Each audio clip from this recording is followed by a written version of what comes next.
చైతన్యరథం ప్రేక్షకులకు స్వాగతం, నమస్కారం. 2019-2024 మధ్యలో జగన్మోహన్ రెడ్డి పాలనలో జరిగిన భారీ స్కామ్ లిక్కర్ స్కామ్. ఆ లిక్కర్ స్కామ్లో భారతిరెడ్డి ఆడిటర్ బాలాజీ గోవిందప్ప ఈరోజు అరెస్ట్ అయ్యాడు. బాలాజీ గోవిందప్ప కీలక పాత్రధారి. రాజ్ కసిరెడ్డి లాంటి వాళ్ళు చాలామంది నిందితులుగా ఉన్న ప్రధానంగా ఆ దోచుకున్న డబ్బంతా గోవిందప్ప రాజగోపాల్ ద్వారానే భారతిరెడ్డికి చేరిందని, అక్కడి నుంచే పక్క వెళ్ళాయని చెప్పి ప్రజల్లో విస్తృతం చర్చ నడుస్తూ ఉంది. బాలాజీ గోవిందప్ప అరెస్ట్ తర్వాత నెక్స్ట్ స్టెప్ భారతిరెడ్డిని విచారణకు పిలిచే అవకాశం ఉందని జరుగుతున్న చర్చల్లో భాగంగా భారతిరెడ్డిని విచారణకు పిలిచే అవకాశం ఉందా? జగన్ రెడ్డి పాత్ర ఏంటి, భారతిరెడ్డి పాత్ర ఏంటి, ఈ లిక్కర్ స్కామ్లో ఎవరి పాత్ర ఏంటి అనేది సవివరంగా తెలుసుకునే ప్రయత్నం చేద్దాం. మనతో పాటు సీనియర్ జర్నలిస్ట్ డి శ్రీనివాసరావు గారు ఉన్నారు. వారిని అడిగి మరిన్ని విశేషాలు తెలుసుకుందాం. నమస్తే సార్. నమస్తే. బాలాజీ గోవిందప్ప అరెస్ట్తో నెక్స్ట్ భారతిరెడ్డిని విచారణకు పిలిచే అవకాశం ఉందని ప్రజల్లో జరుగుతున్న చర్చని మీరు ఎట్లా చూస్తారు సార్? అంటే ఇదేమో లిక్కర్ మాఫియా, అదేమో సిమెంట్ మాఫియా. ఇప్పుడు ఈ లిక్కర్ మాఫియా డబ్బు సిమెంట్స్లోకి వెళ్ళిందా? దీంట్లో సిమెంట్స్ డైరెక్టర్ అరెస్ట్ కావటం ఇవాళ ఒక సంచలన పరిణామం మనం చూసాం. ఏది 7 అంచెలుగా వీళ్ళు దోచేసిన విధానం. జగన్మోహన్ రెడ్డి సీఎంగా 99,500 కోట్లు మద్యం కేవలం క్యాష్. వీళ్ళు ఒక 400 కోట్లు ఏదో ఫోన్పే లేకపోతే జీపే, 1,00,000 కోట్ల మద్యం అమ్మారని, ఆ డబ్బు మొత్తం మనీ లాండరింగ్ జరిగిందని, 7 అంచెలుగా మనీ లాండరింగ్ జరిగిందన్నారు.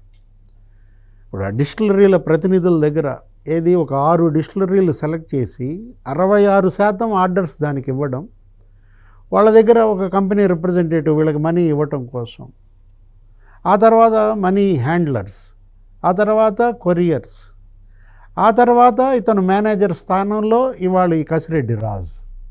ఇవన్నీ 5 అంచెలుగా సాగితే 6వ అంచెలో మిథున్ రెడ్డి ఉన్నాడని, 7వ అంచెలో బిగ్ బాస్. అంటే ఇప్పుడు మిథున్ రెడ్డికి కూడా సుప్రీంకోర్టు ఒక షాక్ ఇచ్చింది.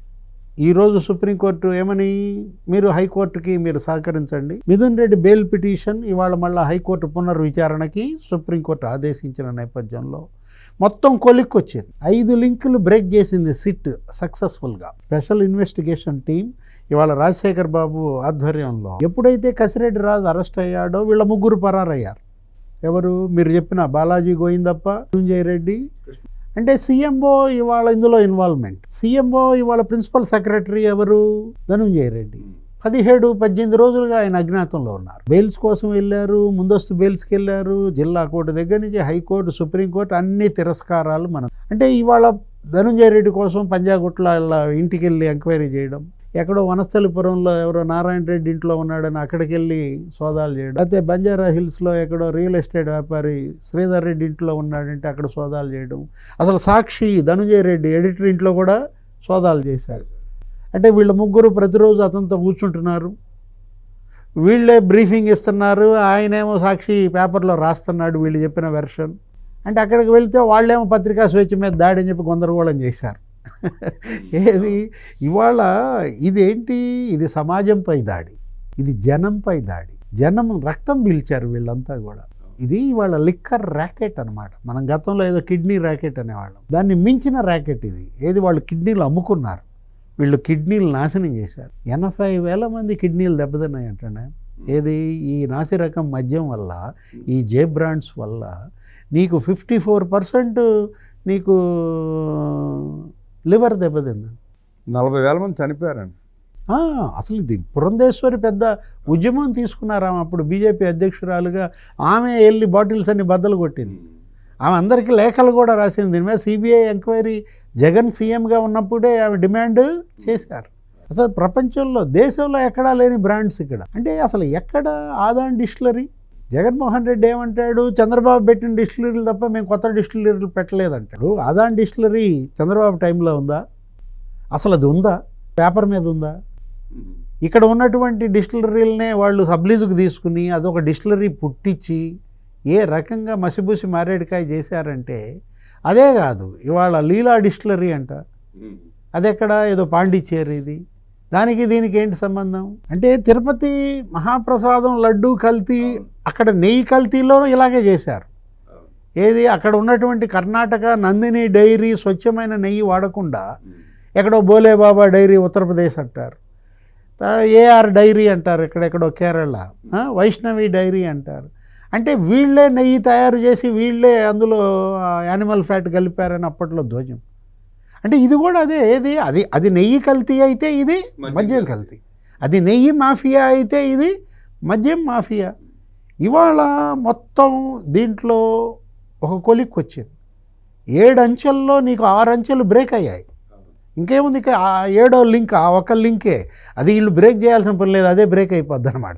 ఎప్పుడైతే మిథున్ రెడ్డిని కనుక వీళ్ళు అరెస్ట్ చేయగలిగితే వాళ్ళు మొత్తం కసిరెడ్డి రాజు ఇవాళ అప్రూవర్గా మారాడంటున్నారు. కసిరెడ్డి రాజు ఇవాళ వాదనలు వినిపిస్తూ అతని తరపున లాయర్ నిన్నేమన్నా మాట్లాడాడు, రాజుని బలిపశువు చేశారు, పెద్దలను వదిలేస్తున్నారు అన్నాడు. ఎవరా పెద్దలు? ఇప్పుడు ఇవాళ మిథున్ రెడ్డిని కూడా సుప్రీంకోర్టు కన్నెర్ర చేసి ఇవాళ హైకోర్టుకి వెళ్ళి అక్కడ సహకరించమని ఆదేశించిన నేపథ్యంలో ఇవాళ ఎవరూ పెద్దలు కాదు. ఒకవేళ వీళ్ళు పెద్దలైతే ఎందులో పెద్దలు? దోచుకోవడంలో పెద్దలు, అవినీతిలో పెద్దలు, ఇవాళ అక్రమ వసూళ్ల పెద్దలే తప్ప వీళ్ళేం పెద్దలు? ఇవాళ జగన్మోహన్ రెడ్డి మొత్తం కసిరెడ్డి రాజు కర్త కర్మ క్రియ అని ఎవరు చెప్పారు? విజయసాయి రెడ్డి చెప్పాడు. రాజు ఇవాళ బయట పెట్టినటువంటి వాస్తవాలు, అతనేంటి, తను బలయ్యాను, తనేదో అమెరికాలో సంపాదించుకున్నాను, ఆ డబ్బులను ఇక్కడ పెట్టానని చెప్తున్నాడు. ఇవాళ మనీ లాండరింగ్ 7 రకాలుగా జరిగితే మనీ లూటింగ్, మనీ రూటింగ్ 5 అంచెలుగా జరిగింది. ఏమైంది ఈ డబ్బు అంతా? అంటే వాదన ఏంటంటే సార్, భారతీయ సిమెంట్ ద్వారా విదేశాలకు చేరిందని. అదంతా బయటకు రావాలా? ఇవాళ ఏంటి, ఈడీ ఎంటర్ అవుతోంది దీనిలో. నీకు ఇవాళ ఈసీఐఆర్ ఫైల్ అయింది. ఇప్పుడు ఎన్ఫోర్స్మెంట్ కేస్ ఇన్వెస్టిగేషన్ రిపోర్ట్ ఇవాళ ఫైల్ అయిపోయింది. మనం ఎఫ్ఐఆర్ అంటాం, వాళ్ళు ఈసీఐఆర్ అంటాం. అది ఫైల్ అయిన నేపథ్యంలో ఇవాళ మొత్తం సిట్ని అడిగింది. అసలు వీళ్ళ యొక్క వివరాలు, ఎంతమంది అరెస్టులు, నిందితులు ఎంతమంది, ఎక్కడెక్కడ, ఏ రూపంలో మనీ లాండరింగ్ జరిగింది, ఎలా మనీ రూటింగ్ చేశారు అనేది మొత్తం ఇవాళ వివరాలు ఇవ్వమని సిట్ని అడిగిన నేపథ్యంలో రేపొద్దున ఈడీ దీన్ని టేకప్ చేస్తే మొత్తం అన్ని లింక్స్ ఇవాళ కదులుతాయి. వాళ్ళ తీగ లాగటం కాదు, డొంక ఆల్రెడీ కదిలిపోయింది, ఎప్పుడో కదిలింది. ఇక ప్యాలెస్ కదలాలి, డొంక కదలటం కాదు, ఇక తాడేపల్లి ప్యాలెస్ కదలాలి. ఎందుకంటే ఈ వసూలు చేసిన డబ్బు ఇవాళ తాడేపల్లి ప్యాలెస్లోనే నీకు అంత క్యాష్, 280 కౌంటింగ్ మెషిన్లు అంటారు, 900 మంది సిబ్బంది అంట, 3 షిఫ్టుల్లో లెక్క పెట్టడమే పని అంట, నోట్లు లెక్క పెట్టడమే పని అంట. ఇలాంటిది ఇప్పుడు మనం బాలాజీ గోవిందప్ప ఎక్కడ దొరికాడు? మైసూర్లోనే ఎక్కడ దొరికాడంట.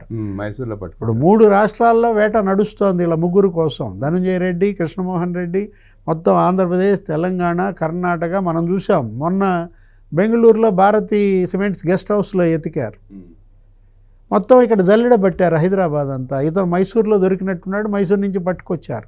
ఇప్పుడు ఇతను ఎవరి బాలాజీ గోవిందప్ప భారతీ సిమెంట్స్ ఎప్పుడు పెట్టారు?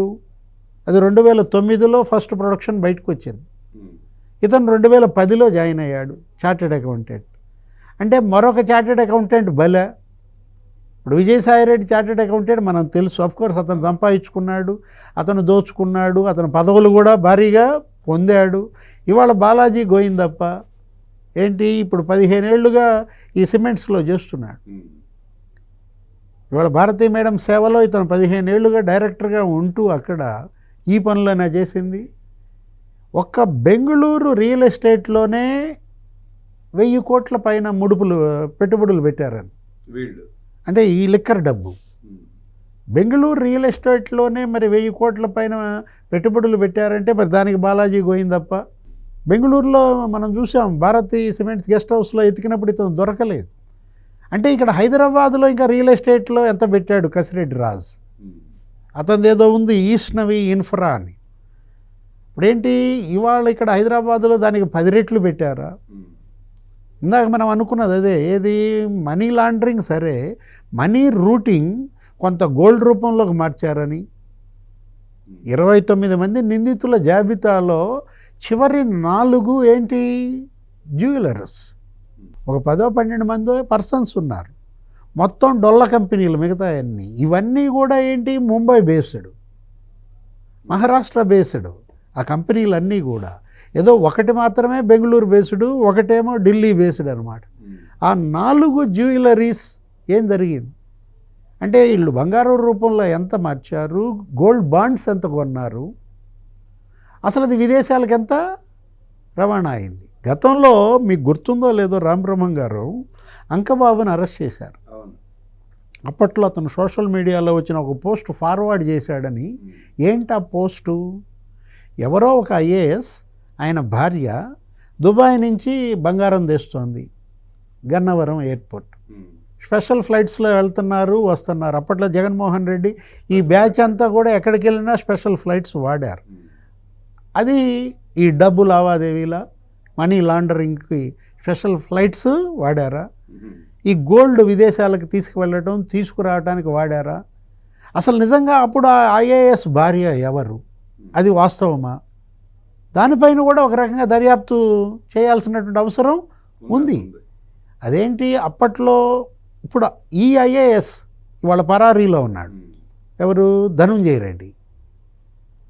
అంటే ఆ స్పెషల్ ఫ్లైట్స్లో వచ్చినటువంటి వాళ్ళతో ధనుంజయ రెడ్డికి ఉన్నటువంటి సంబంధాలు ఏంటి? ఇప్పుడు ధనుంజయ రెడ్డి బ్యాక్ డ్రాప్ ఏంటి అసలు? అతనేంటి ఒక సర్పంచ్గా పనిచేసి ఆ తర్వాత ఏదో పరీక్షలు రాసుకుని ఆ సివిల్స్లో సెలెక్ట్ కాక నీకు అండమాన్ నికోబార్ ఐలాండ్స్లో ఏదో పోస్ట్ వచ్చింది. ఆ పోస్ట్ అవన్నీ కూడా రాజశేఖర రెడ్డి చేయించాడని. ఇప్పుడు రాజశేఖర రెడ్డి ఎప్పుడైతే సీఎం అయి ఢిల్లీ వస్తున్నాడో అక్కడ ప్రతిసారి అతన్ని కలవడం, నేను కడప నువ్వు కడప ఈ టైప్లో ఏదో రాజకీయం చేసుకోవటం, ఇట్లా అతను ఎదుగుదల, అతన్ని హైదరాబాద్ పట్టుకురావటం. ఎప్పుడు 2004-09 మధ్య రాజశేఖర రెడ్డి సీఎంగా ఇతని ఎదుగుదల, ఇక్కడ జీహెచ్ఎంసీలో అతని ఇన్వాల్వ్మెంట్. రాజశేఖర రెడ్డి కట్టప్పలు అంటాడండి ధనంజయ రెడ్డి.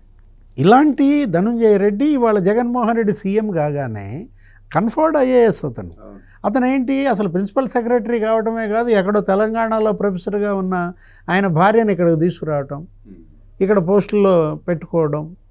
అపర్ణ ఏదో ఉంది ఆమె పేరు.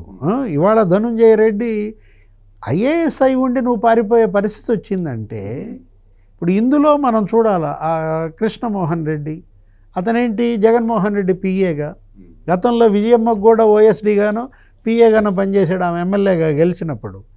అతను ఏంటి ఆర్డీఓగా చేసేవాడు, మొత్తానికి ఈ కుటుంబ సేవలో పడిపోయి వీళ్ళకి అంకితం అయిపోయాడు. జగన్ సీఎంగా అతను పిఏగా కానీ అతను ఓఎస్డీగా కానీ మొత్తం అంతా ఏది ఈ డబ్బు లావాదేవీలను అతని చేతి మీదుగానే జరిగాయని. ఇప్పుడు బాలాజీ గోవిందప్పకి భారతీ మేడంకి ఆ భారతీ సిమెంట్స్ బంధం, లేకపోతే ధనుంజయ రెడ్డి, కృష్ణమోహన్ రెడ్డి, జగన్మోహన్ రెడ్డి, ఈ సీఎంఓ ఆ లింకులు, వీటన్నిటినీ కూడా ఇవాళ కసిరెడ్డి రాజు కనుక అప్రూవర్గా మారి మొత్తం వాస్తవాలు వెల్లడిస్తే జైలుకి వెళ్ళేది ఎవరు? భార్యాభర్తలు జైలుకి వెళ్ళాలి. అంటే ఆధారాలు పక్కా కనపడతానే సరే అందరూ ఒప్పుకొని తీరాల్సిందే. కాకపోతే ఆ డబ్బు జగన్ రెడ్డి భారతి రెడ్డి ద్వారా ఎక్కడికి చేరింది, ఎట్లా చేరింది అన్నదే తేలాలి. ఇప్పుడు మిగతాని వీళ్ళంతా ఒప్పుకొని పరిస్థితి, ఒప్పుకోక తప్పని పరిస్థితి. అన్ని వేల మనీ లాండరింగ్ పైన కృష్ణదేవరాయలు సభలో మాట్లాడాడు. లోక్సభలో 4,000 కోట్లు మనీ లాండరింగ్ జరిగిందన్నాడు. అతని దగ్గర ఆధారాలు 4,000 కోట్లకే ఉన్నాయి, కానీ ఇందులో 40,000 కోట్ల పైన మనీ లాండరింగ్ జరిగింది. ఎక్కువ ఉందండి, చాలా ఉంది అమౌంట్. అదే మొత్తం బయటకు రావాలి. ఈ డబ్బంతా తీసుకెళ్లి ఆఫ్రికన్ కంట్రీస్లో డైమండ్స్ అదే బంగారు గనుల్లో పెట్టుబడి పెట్టారని అక్కడ కూడా వీళ్ళ పాత్ర ఉందని చెప్పి చాలా లోతైన పాముల పుట్ట సార్ ఇది.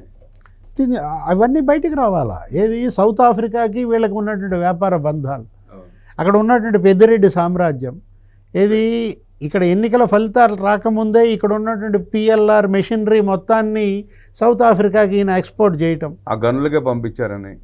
అంటే ఇవాళ సౌత్ ఆఫ్రికాకి మిథున్ రెడ్డికి, పెద్దిరెడ్డి రామచంద్రారెడ్డికి, జగన్మోహన్ రెడ్డికి అక్కడ జరుగుతున్నటువంటి వ్యాపారాలు ఏంటి, వీటన్నిటిపైన ఇవాళ విచారణలన్నీ ఇవాళ తీసుకురావాలంటే ఈ సిట్ దీన్ని కేవలం మద్యంకే పరిమితం చేయకుండా మొత్తం జగన్మోహన్ రెడ్డి 5 ఏళ్లలో జరిగినటువంటి ఆ కుంభకోణాలన్నిటిపైన విచారణ లోతుగా జరిపించాల్సిన అవసరం ఉంది. అనేక విషయాలు మనకు తెలిసిన శ్రీనివాస్ గారికి ధన్యవాదాలు తెలియజేస్తూ నమస్కారం.